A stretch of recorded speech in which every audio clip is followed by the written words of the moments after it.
안녕하세요, 라쿤입니다. 제가 이제 유튜브를 한 지 한 달 남짓 이렇게 되게 됐습니다. 뭐 한 달 사이에 많은 사랑도 받게 되고 그래서 구독자 여러분들께 되게 감사도 드리고요. 저는 원래 이제 글쓰기라든지 뭐 말하기 이런 걸 좀 좋아해서 이렇게 유튜브를 시작하게 됐어요. 한 달 동안 이런 여러 가지 답글도 많이 달리고 그랬었는데, 답글 중에 재밌는 게 하나 있어가지고 저는 그 답글을 보면서 되게 재밌다라고 생각을 했습니다. 답글에 이제 정체가 뭔데? 라고 하시는 분이 계시더라고요. 넌 도대체 좌파냐 우파냐? 그렇게 이제 여쭤본 거겠죠? 그래서 그 뭐 생각을 해봤습니다. 뭐 제가 좌파인가 우파인가. 저는 이제 사실 제가 이제 좌파 쪽에서 좋아할 컨텐츠도 있고 우파 쪽에서 좋아할 컨텐츠도 있잖아요. 근데 저는 좌파 친구도 많고 우파 친구도 많습니다. 사안에 대해서는 제가 의견을 낼 수 있다라고 생각을 하고요. 내가 좌파 측에 서가지고 우파를 공격한다든가 우파 측에 서가지고 좌파를 공격한다든가 이런 쪽에는 크게 뭐 관심은 없습니다.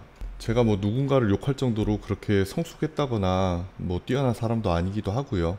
어쨌든 제가 그 답글을 보면서 우리는 왜 좌파냐 우파냐, 왜 진영을 나누려고 할까, 왜 그렇게 이제 진영 쪽에 서가지고 생각을 할까, 이런 쪽을 한번 생각해 봤습니다. 그러다가 얼마 전에 이제 읽은 책을 한번 또 보면서 아이디어를 얻었는데, 이게 고려대 김학진 교수님의 이타주의자의 은밀한 뇌구조란 책이에요. 도서 추천으로 못하는 게 이분이랑 같이 식사는 하지 않았습니다. 차에서 잠깐 이야기를 나눈 적은 있는데, 뭐 제가 이제 같이 식사를 하면서 궁금한 걸 여쭤보지 못해가지고 도서 추천으로는 하지 않았고요. 이 책을 바탕으로 우리가 왜 좌파냐 우파냐 그렇게 나눠가지고 범주화하려고 하냐, 이런 데 대해서 좀 이야기를 해볼까 합니다. 이 책은 뇌과학의 한 분야인 인지심리학에 대한 책입니다. 인지심리학이라는 건 뇌를 여러 각도로 이제 바라보는데, 정보 처리를 하는 뇌라는 관점으로 이제 뇌를 바라보는 거예요.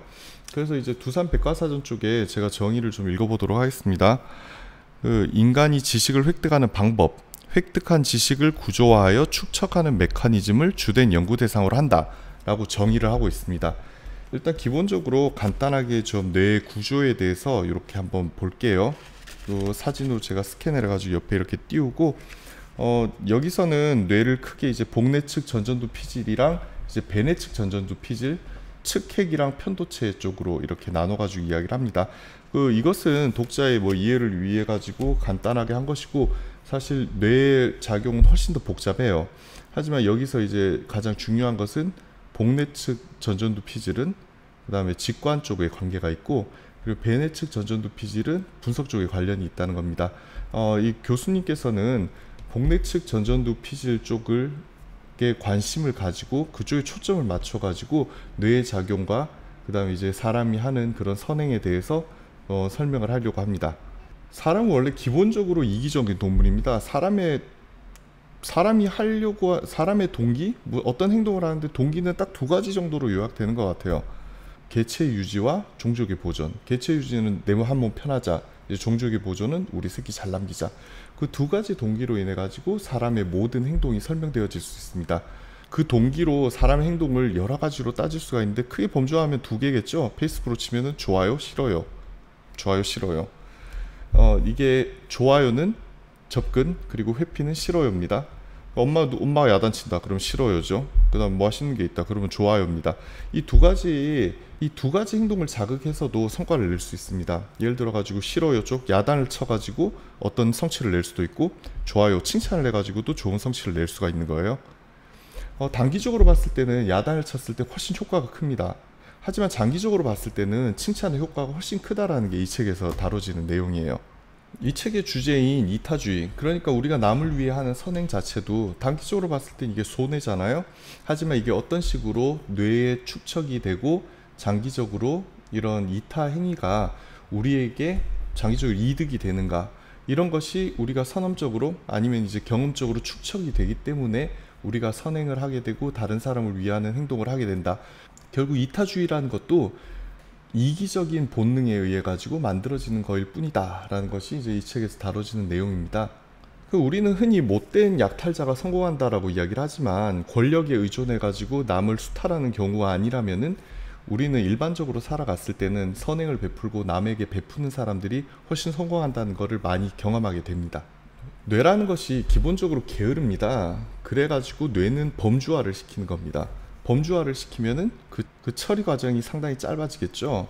범주화라는 것에 좀 쉬운 예를 들자면은, 예를 들어가지고 우리가 좋은 옷을 입고 싶다, 좋은 차를 타고 싶다, 아니면 좋은 집에 살고 싶다, 이런 것을 하나의 범주화를 시켜서 더 상위 범주화로 넣어버리면은 다른 고민을 할 필요가 없는 겁니다. 예를 들어 돈을 많이 번다. 돈을 많이 벌어버리면은 밑에 맛있는 거 먹고 싶고 좋은 집에 살고 싶고 좋은 차를 갖고 싶은 게 한꺼번에 해결되지 않나요? 그래서 우리는 이 경제생활이라는 거 하나를 묶어가지고 돈이라는 범주화를 시켜서 우리가 생각하는 과정을 아주 심플하게 처리하고 있는 것이죠. 자, 그런 의미에서 좌파냐 우파냐, 우리가 왜 범주화를 시키려고 하느냐에 대해서 좀 생각을 해보겠습니다.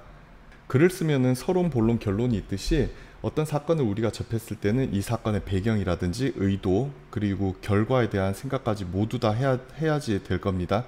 그래야지 그 사건이 파악이 되는 거죠. 이게 얼마나 피곤하고 힘든 일입니까? 특히나 자기하고 관련이 없는 사람이 어떤 사건을 일으켰을 때 그 사건은 훨씬 판단하기 쉬울 겁니다. 하지만 자기와 관련이 있다거나 자기가 좋아하는 사람이 어떤 사건을 일으켰을 때 이런 것을 판단하는 데도 훨씬 더 복잡한 과정을 거칠 수밖에 없는 거죠. 여기에 좋은 방법이 있습니다. 자기 편과 남을 나눠버리면 돼요. 그러면은 정말 쉽죠? 그 자기 편에 대해서는 가중치를 주는 겁니다. 자기 편이 자기가 좋아하는 일을 하면은 극찬하면 되는 거예요. 자기 편이 자기하고 맞지 않은 의견을 제시할 때는 양해를 해주게 되는 겁니다.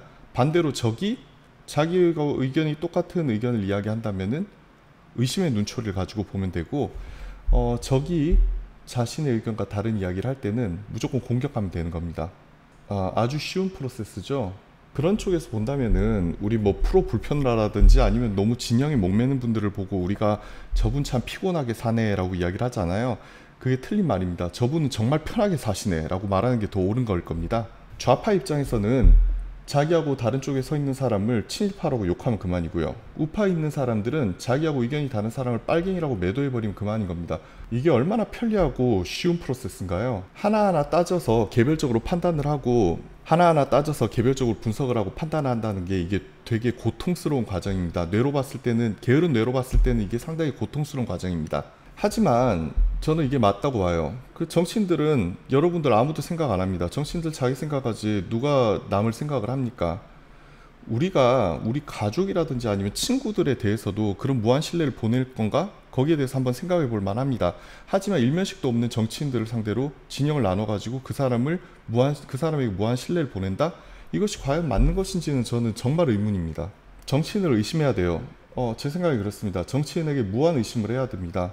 이것이 사회를 발전시킬 수 있는 방법일지는 제가 잘 모르겠습니다. 하지만 사회 안전판이 되는 것은 분명하다고 생각을 해요. 권력은 부패하고 절대 권력은 절대 부패합니다. 과정이 힘들고 귀찮더라도 우리가 하나하나 따져서 그것을 분석하고 거기에 대해서 개별적인 결론을 내야 되는 그런 이유입니다. 감사합니다. 라쿤이었습니다.